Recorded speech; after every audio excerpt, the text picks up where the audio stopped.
ધાણા, લીલું લસણ. તો આજે આપણે અન્નદાનમ સ્ટોરીઝ કિચનમાં સુરતની ફેમસ ટમેટા પૂરી બનાવવાના છીએ અને જરૂરતમંદો અને બાળકો સુધી પહોંચાડવાના છીએ.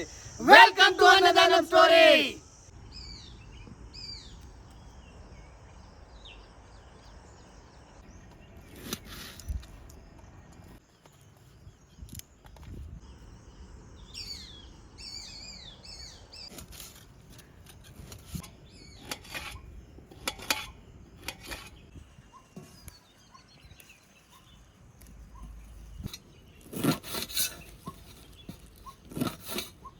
તો આજે આપણે સુરતની ફેમસ ટમેટા પૂરી બનાવવાના છીએ.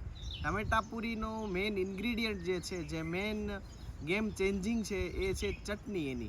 એની જે ગ્રીન ચટણી બનાવવાની છે એ. હવે એના માટે આપણે લીલા ધાણા, લીલું લસણ અને આદુ, મરચી અને ખાંડ સાથે લીંબુ અને મીઠું એડ કરીને બનાવવાની છે. જેની અંદર આપણે ડાળિયા અથવા તો ગાંઠિયા નાખી શકીએ, પરંતુ મેં એમાં ગાંઠિયા નાખેલા છે ચટણીમાં. અને આપણે એ ચટણી બનાવવાની છે અને તમે જુઓ કે કઈ રીતના અમે ચટણી બનાવી અને એનું ટેક્સચર કેટલું ઘાટું તમારે રાખવાનું છે. આજે ચટણી બનાવી છે એ એટલી ડિલિશિયસ અને ટેસ્ટી છે, તો તમે એને ઈડલી સાથે, ઢોકળા સાથે, ખમણ સાથે કે પછી ફાફડા સાથે બી ખાઈ શકો છો. એકદમ યુનિક ટેસ્ટની ચટણી છે. તો હવે આપણે કઈ રીતે ચટણી બનાવીએ ફટાફટ જોઈ લઈએ.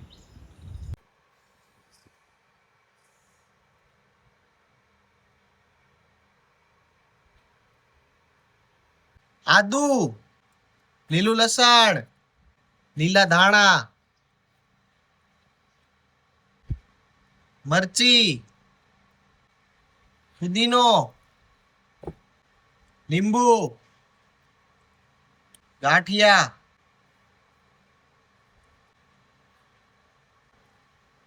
ખાંડ,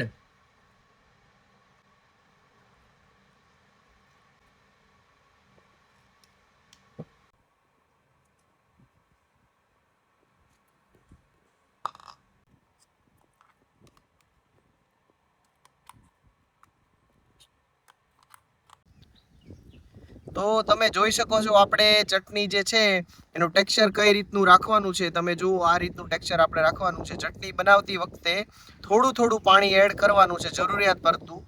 બહુ વધારે પડતું પાણી નાખીને એકદમ ઢીલી લૂઝ નથી બનાવી દેવાની. આ રીતની એકદમ મીડિયમ કન્સિસ્ટન્સી રાખવાની છે.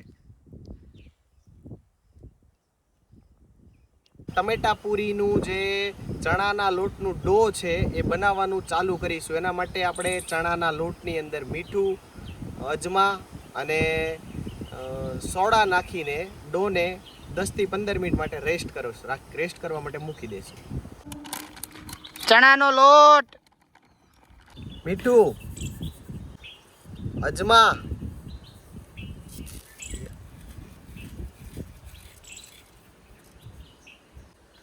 હિંગ, ખાવાનો સોડા,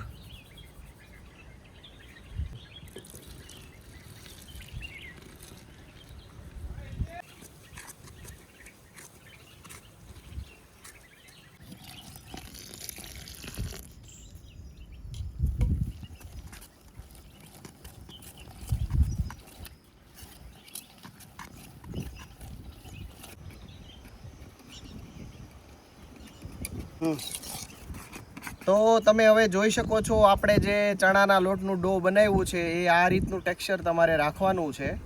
એકદમ આછું બી નહીં, એકદમ પતલું બી નહીં, અને લોટની બિલકુલ ગોળી ના રહેવી જોઈએ અંદર. એ રીતે તમારે હલાવીને આ રીતનું ટેક્સચર તૈયાર કરવાનું છે, જેથી પૂરી ઉપર પતલું એકદમ પડ ચડે અને એકદમ ક્રિસ્પી અને અંદરથી સોફ્ટ ટાઈપની પૂરી આપણી તૈયાર થઈ જાય.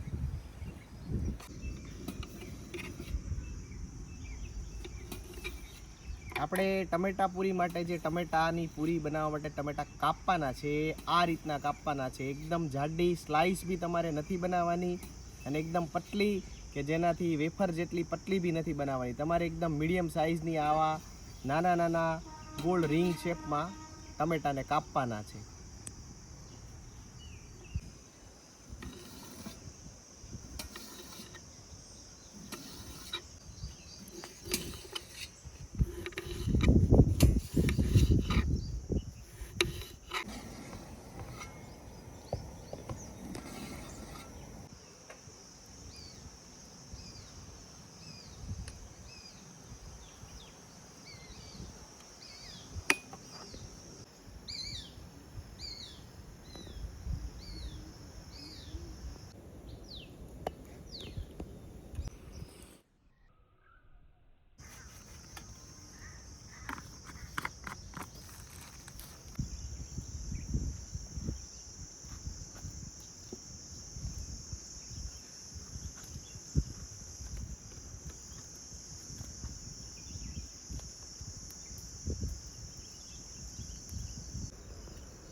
સિંગ તેલ,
આજે અમે આ રીતે અન્નદાનમ સ્ટોરી કિચનમાં ટમેટા પૂરી બનાવી અને આ કન્સ્ટ્રક્શન સાઇટ ઉપર શ્રમજીવીઓ અને બાળકોને પ્રેમથી જમાડી. જો તમને અમારું કામ ગમ્યું હોય અને અમને સપોર્ટ કરવા માંગતા હો તો અમારી બંને ચેનલ અન્નદાનમ સ્ટોરી બ્લોગને લાઈક, શેર અને સબસ્ક્રાઇબ કરતા રહો. અને અમારો આ વિડીયો ત્રિમૂર્તિ ચેરિટેબલ ટ્રસ્ટ દ્વારા મેનેજ કરવામાં આવ્યો છે.